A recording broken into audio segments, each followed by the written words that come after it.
UNESCO headquarter প্যারিসে doctor B আর আম্বেদকরের ব্রোঞ্জের মূর্তি স্থাপন করা হলো ভারতীয় সংবিধানের ৭৫তম বৎসর উপলক্ষে, অর্থাৎ সংবিধান গ্রহণের ৭৫ বছর উপলক্ষে ডক্টর বি আর আম্বেদকরের একটি ব্রোঞ্জের মূর্তি স্থাপন করা হলো।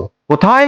ইউনেস্কোতে, United Nation educational, scientific and cultural organisation, অর্থাৎ সম্মিলিত জাতিপুঞ্জের শিক্ষা, বিজ্ঞান ও সাংস্কৃতিক সংস্থার হেডকোয়ার্টার প্যারিসে ডক্টর বি আর আম্বেদকর অর্থাৎ বাবা সাহেব আম্বেদকরের মূর্তি স্থাপন করা হলো। সেই মূর্তির নিচে কি লেখা আছে?